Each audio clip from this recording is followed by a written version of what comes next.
আজকের দিনটা কিন্তু আমার কাছে একটু স্পেশালই ছিল। কেন স্পেশাল ছিল সেটা কিন্তু জানতে হলে এই পুরো ভ্লগটা শেষ অবধি দেখতে হবে।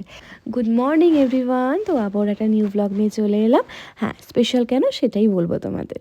তো যাই হোক, সকাল সকাল রেডি হয়ে পড়লাম। দেখো কেমন লাগছে আমাকে, নিশ্চয়ই ভালো লাগছে। হ্যাঁ, আমারও নিজেকে ভালো লাগছে, বাট শাড়িটা একটু আনকমফোর্টেবল লাগছিল। তো যাই হোক, সকাল সকাল বেরিয়ে পড়েছিলাম। তো কোথায় যাচ্ছি? আমার স্টুডেন্টের ফার্স্ট মেকআপ ওয়ার্কশপে আমার ইনভিটেশন ছিল, তো সেখানেই চলে গেছিলাম। আমার বাড়ির পাশেই ছিল ওয়ার্কশপটা। তো ইনি হচ্ছে পিয়ালিদি, আমার স্টুডেন্ট ছিল 5th ব্যাচে, তারই আজকের ফার্স্ট মেকআপ ওয়ার্কশপ ছিল। তো সেখানেই আমার ইনভাইট ছিল। তো সত্যি কথা বলতে দিনটি সত্যি এতটা স্পেশাল ছিল, মানে প্রত্যেকটা টিচারের কাছে আই থিঙ্ক স্পেশালি হবে দিনটা। তো দিদি বলেই দিয়েছিল যে আমাকে নিয়েই এন্ট্রিটা নেবে, বিকজ তা যেহেতু আমার কাছে দিদির হাতে খড়ি, তো দিদি আমার 5th ব্যাচের স্টুডেন্ট, তাই বলেছিল যে আমাকে নিয়ে এন্ট্রিটা নেবে। তো দেখো আমাদের দুজনকে কেমন লাগছে অবশ্যই কিন্তু জানিও। আর স্টুডেন্টসরাও ভীষণ ভালো ছিল। তো দিদির শাশুড়ি, মা আর কাকিমাকেও ডেকে নিয়েছিল, তো তাদেরও কিছু সম্মান দেওয়ার জন্য। তো যাই হোক, দেখতেই পাচ্ছ তোমরা সেটা। তো যাই হোক, দিনটি এভাবেই ভীষণ ভালোভাবে কেটেছিল আমাদের।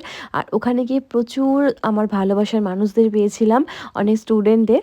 তো তারা এসে যখন বলছিল যে দিদি তোমাকে ফলো করি, তোমাকে দেখি, তোমার ভিডিও খুব ভালো লাগে, তো ভীষণ ভালো লাগছিলো। বিকজ আমি নিজে মনে করি আমি এখন অনেক জুনিয়র আছি, তো এখন সিনিয়র হতে অনেক অনেক ইয়ার লাগবে। বিকজ আমাকেও প্রচুর প্রচুর প্র্যাকটিস করতে হবে। এমন না যে আমি টিচার হয়ে গেছি বলে আমি প্র্যাকটিস করা ছেড়ে দেবো, আমিও কিন্তু এখনও কন্টিনিউ প্র্যাকটিস করি। তো যাই হোক, ওখানে স্টুডেন্টগুলো ভীষণ ভালো ছিল। সবাই এসে আমার সাথে ফটো ক্লিক করছিল, খুব ভালো লাগছিলো নিজেকে। আর প্রত্যেকটি স্টুডেন্টই ভীষণ ভালো ছিল। তো যাই হোক, এই যে আমার একটা পাগলি স্টুডেন্ট, ওর নামও কিন্তু পিয়ালি, ও আমাকে প্রচণ্ড ভালোবাসো, খুব কিউট একটি মেয়ে।